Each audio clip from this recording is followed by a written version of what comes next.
दोस्तों, अर्जुन का नागलोक में जाना और नाग कन्या उलूपी से विवाह होना महाभारत की एक अत्यंत रोचक और रहस्यमय कथा है।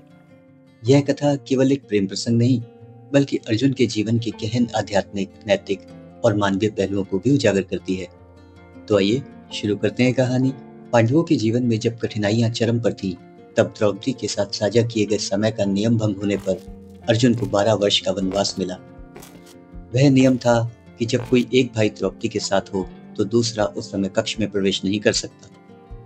किंतु एक बार अर्जुन को अत्यावश्यक कारण से वह नियम तोड़ना पड़ा और धर्मराज युधिष्ठिर ने कहा कि अब तुम्हें वनवास स्वीकार करना होगा।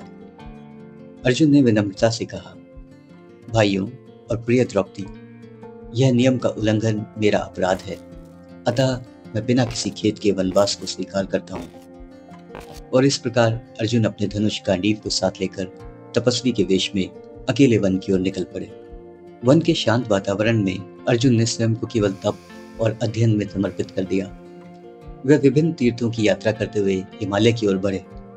वहां नदियों के तट पर वेद मंत्रों की गूंज के बीच अर्जुन ने अनेक ऋषियों के दर्शन किए। प्रत्येक स्थान पर उन्हें आत्मचिंतन का अवसर मिला। उनका मन कहता, कुरुक्षेत्र का रण, धर्म और अधर्म की सीमाएं सब मनुष्य के भीतर ही हैं। मैं क्या केवल युद्ध के लिए जन्मा हूं? किंतु उनके भीतर का योद्धा शांत नहीं होता था। वह निरंतर अपने धनुष को साथ रखते। एक दिन जब वे गंगा नदी के किनारे ध्यान में लीन थे, तभी उन्हें लगा कि कोई अदृश्य दृष्टि उन पर टिकी हुई है। गंगा के तट पर सूरज ढल रहा था। अर्जुन स्नान करने के लिए जल में उतरे। ठंडे जल की लहरें उनके शरीर से टकरा रही थी, किंतु अचानक उन्हें लगा जैसे कोई शक्तिशाली बल उन्हें नीचे खींच रहा हो। उन्होंने गांडीव को थामने की कोशिश की, परंतु जल के भंवर ने उन्हें पूरी तरह निगल लिया। क्षण भर में अर्जुन को लगा कि वह किसी अन्य लोक में प्रवेश कर चुके हैं। यह गंगा का सामान्य जल नहीं था। चारों ओर नीला हरा प्रकाश फैला हुआ था। दीप्तिमान रत्नों से सुसज्जित महल और विचित्र जीव, अर्धमानव अर्धसर्प अर्जुन के चारों ओर मंडरा रहे थे। यह था नागलोक, जो धरती के नीचे जलमग्न संसार में स्थित था। अर्जुन ने चारों ओर देखा। वहां एक अद्भुत सौंदर्य था, किंतु रहस्यमय भी। सामने से एक दिव्य स्त्री आती दिखी। उसकी आंखें गहरी नीलम जैसी चमक रही थी। उसके लंबे केश सर्प के फन की तरह लहराते थे। उसकी चाल में मृदुलता और गर्व दोनों थे। वह थी नाग कन्या उलूपी, नागराज कौरव्य की पुत्री। उलूपी ने अर्जुन को देखा और नम्र स्वर में बोली, स्वागत है पृथ्वी पुत्र अर्जुन, मैं हूं तुम्हें यहाँ लाने वाली। भय मत करो, यह मेरा लोक है, नागलोक। अर्जुन ने पूछा, तुम कौन हो और मुझे यहाँ क्यों लाया गया? उलूपी ने मुस्कुराकर कहा, मैं नाग कन्या उलूपी हूँ। जब तुम गंगा में स्नान कर रहे थे, मैंने तुम्हें देखा। तुम्हारे तेज, तुम्हारे तप और तुम्हारे मन की निर्मलता ने मेरे हृदय को बांध लिया। मैंने वरुण देव से अनुमति लेकर तुम्हें यहाँ बुलाया है। अर्जुन स्तब्ध रह गए। उन्होंने कहा, देवी, मैं क्षत्रिय हूँ और व्रत में हूँ।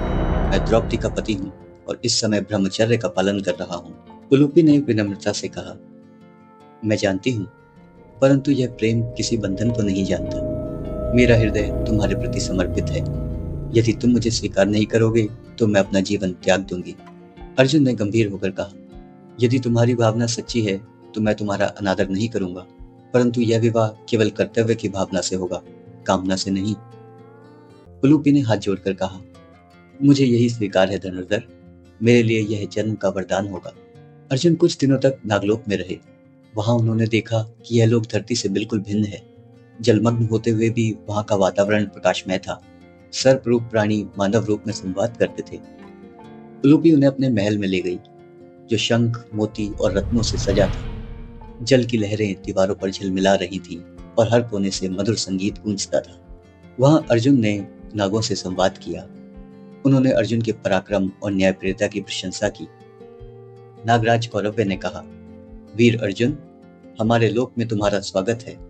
तुम्हारा और उलूपी का मिलन केवल वैवाहिक नहीं, यह दो लोकों का संगम है, पृथ्वी और नागलोक का। अर्जुन ने इस विवाह को देवताओं की साक्षी में स्वीकार किया। जल और अग्नि दोनों को साक्षी बनाया गया। उलूपी अर्जुन से सच्चा प्रेम करती थी। वह हर क्षण उनकी सेवा में तत्पर रहती, उनके लिए संगीत बजवाती, दुर्लभ पुष्पों से उनका कक्ष सजाती। किंतु अर्जुन का मन शांत नहीं था। वह सोचते, मैं यहाँ सुख पा रहा हूँ, परंतु मेरा कर्तव्य तो बाहर है। मेरा व्रत अधूरा रहेगा क्या? उलूपी ये भांप गई। उसने एक रात कहा, हे वीर, मैं तुम्हारे मन की पीड़ा जानती हूँ। तुम इस लोक के अतिथि हो, यहाँ के निवासी नहीं। तुम्हारा पथ तो धर्म और युद्ध का है। जब तुम लौटोगे तब भी मेरा आशीर्वाद तुम्हारे साथ रहेगा। अर्जुन ने पूछा, क्या तुम मुझसे क्रुद्ध नहीं होगी? उलूपी ने मुस्कुराकर कहा, प्रेम स्वार्थ नहीं होता अर्जुन। तुम जहां भी रहो, मेरी आत्मा तुम्हारे संग रहेगी। कुछ समय बाद अर्जुन नागलोक से लौटने को तैयार हुए। प्रस्थान से पूर्व उलूपी ने कहा, हे धनुर्धर, यह मेरा वरदान है। तुम्हारे शरीर को जल से कोई क्षति नहीं होगी। कोई नाग या विषधर तुम्हें कभी हानि नहीं पहुंचा सकेगा। अर्जुन ने कहा, देवी, यह वरदान मेरे लिए नहीं, आने वाले धर्म युद्ध के लिए उपयोगी होगा। मैं सदा तुम्हारे इस उपकार को स्मरण रखूंगा। उलूपी ने कहा, तुम्हारे और मेरे मिलन से जो पुत्र जन्म लेगा वह वीर, धर्मनिष्ठ और बुद्धिमान होगा। उसका नाम होगा इरवन। वह भविष्य में महायुद्ध में बलिदान देगा और देवगण उसे अमरता का वर देंगे। अर्जुन की आंखें नम हो गई। उन्होंने कहा, हमारा पुत्र मेरी अनुपस्थिति में भी तुम्हारे लोक का गौरव बने। जब अर्जुन वापस पृथ्वी पर लौटे तो उन्होंने पाया कि समय जैसे रुक गया था। गंगा किनारा वैसा ही था, परंतु उन्हें लगा उनके भीतर कुछ बदल गया है। अब वे केवल योद्धा नहीं रहे, वे अनुभव, प्रेम और आध्यात्मिक ज्ञान से समृद्ध हो चुके थे। उन्होंने मन ही मन कहा, नागलोक का यह अनुभव मेरे भीतर अमर रहेगा। उलूपी का प्रेम, उसका त्याग और उसका वरदान मुझे जीवन भर स्मरण रहेगा। वर्षों बाद जब महाभारत का युद्ध समाप्त हो गया और अर्जुन वृद्ध हो चले, तब उलूपी फिर से आई। उस समय अर्जुन के पुत्र बब्रुवाहन, जो चित्रांगदा के गर्भ से थे, उन्होंने अपने पिता को युद्ध में परास्त कर दिया था। अर्जुन मूर्छित होकर गिर पड़े थे। उसी समय वहां उलूपी प्रकट हुई। उसने कहा, यह समय है जब मेरा वरदान पूरा होगा। मैंने अर्जुन को अमृत का आशीष दिया था। कोई भी सर्प या विष उन्हें मार नहीं सकता।